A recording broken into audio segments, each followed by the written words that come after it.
Hello mga kamamshis! Andito ulit tayo. Magluluto tayo ng ampalayang pangmayaman.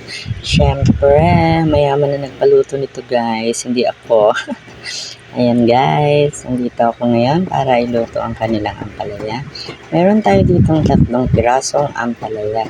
Ayan, syempre ginayat-gayat ko siya. Ayan, kung mapapansin nyo guys, siguro sabi nyo iba ang kusina ni Nance TV18. Andito po ako sa bahay ng aking amo. Rumakit po ako guys at na requestan ako magluto ng kanilang ginisang ampalaya. At which is me, surprising na napakaraming sahog aking ginisang ampalaya. Ayan, as you will see kanina, diba? Meron tayong liempo. Siyempre, yung ating 3 ampalaya. Meron tayong 3 itlog. Ayan guys. Diba? Sa akin kasi yung dati kong ginisang ampalaya. Meron lang 2 itlog, sibuyas, bawang, kamatis. End of the story. Ginisang ampalaya na. But now, ayan, abangan nyo.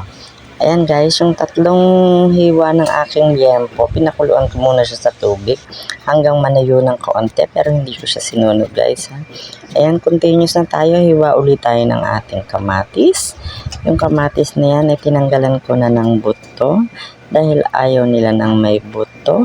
At bawal daw ang buto ng kamatis. Ayan, di ba may trivia pa?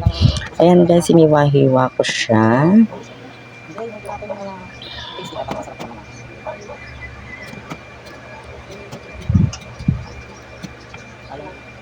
Dalawang kamatis siya na malaki guys.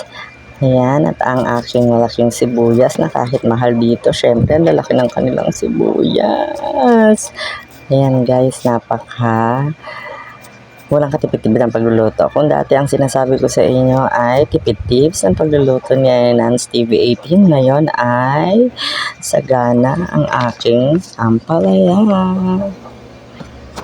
Ang aking ginisang ampalaya ay sagana sa sangkap guys. Ayan. Malaking sibuyas, kahit mahal ang kilo ng sibuyas guys, kaya masarap ang kalalabot ng aking luto dahil hindi siya tinipid. Ayan, 3 butil na bawang ang aking lagay guys.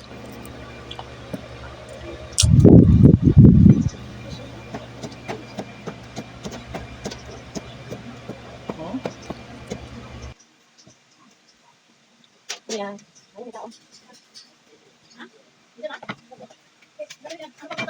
Atin na siyang isa lang. Simulan na natin ang pagluluto ng ating ginisang ampalaya na napakayami at napakaraming sangkap. Paulit-ulit sa napakaraming sangkap na yan.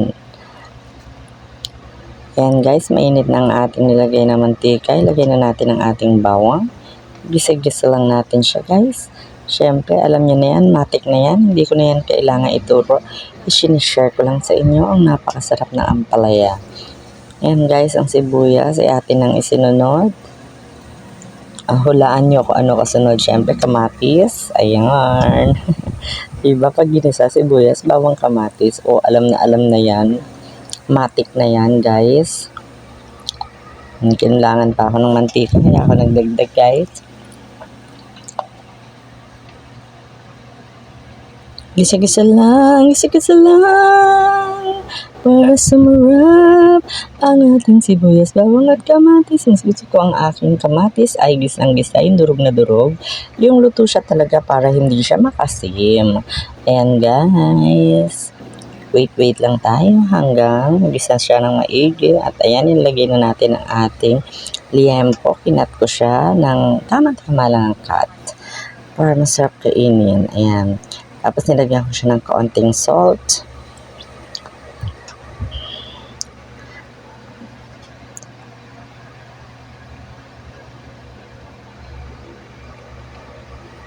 Ayan guys, kung nakita nyo yun, meron akong kalahating cubes ng ng 4 cubes. Kalahati lang siya guys.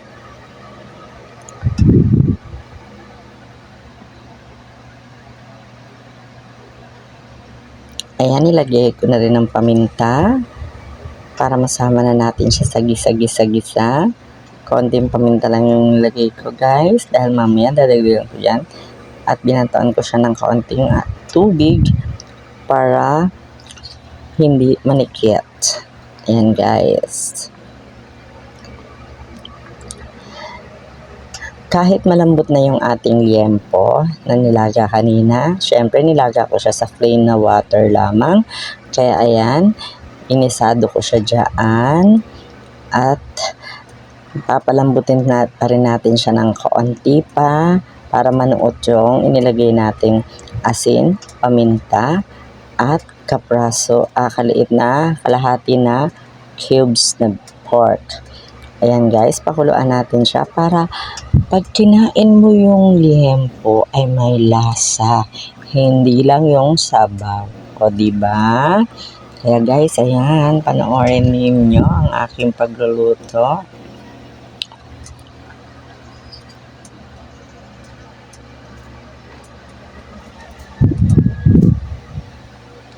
Ayan, check it out. Diba napakalambot na ng aking liempo? Very good na yan. Kita nyo kung gaano kakulay ang aking pinagisahan guys, di ba?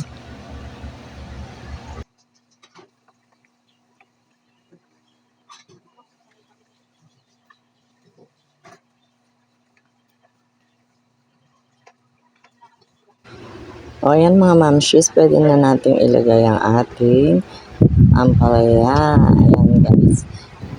Dahil malambot na ang ating baboy, ilalagay na natin ang ating ampalaya. Ayan guys. Pagkalagay ng ating ampalaya, ayan, pantay-pantayan lang natin siya. Huwag nyo siyang haluin, cover nyo lang siya guys.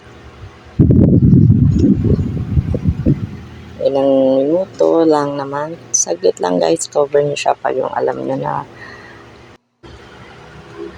Ayan, after a minute na ating paghihintay, buksan na natin siya at pwede na natin siyang haluin. Yes guys, bakit? Bakit hindi ko siya hinalo kanina nung nilagay ko? Kasi guys, doon pumapait ang ampalaya. That's my secret. Yan ngayon, kung na-steam na siya ng konti, then pwede nyo na siyang haluin. Kasi di ba minsan, nag-isa tayo ng ampalaya, nilagay mo kaagad, sinalo mo siya ng hinalo. Yung pait ng ampalaya is napupunta agad sa sabaw. Kaya pag kinain mo siya, hindi lang yung ampalaya ang may pait, pati yung may sabaw. Pati yung sabaw din. Ngayon, kung gano'n ang ginawa mo, is na i-stack sa ampalaya yung pait at yung sabaw niya ay hindi gano'ng kapait. Ayan guys, meron kayong lasa na natutunan sa akin. Sana nagustuhan niyo yung aking tips. And then guys, ilagay na natin ang ating tatlong itlog na binati ko na. Ayan, haluin natin kasi yung itlog ay parang huwag namang mabuo sa ilalim. Ayan guys, kita nyo hindi siya masyadong masabaw. Ayan din ang masarap sa ampalaya, hindi masabaw. Ayan guys. Pwede na natin siyang hanguin guys. Templado lang guys. Thank you for watching.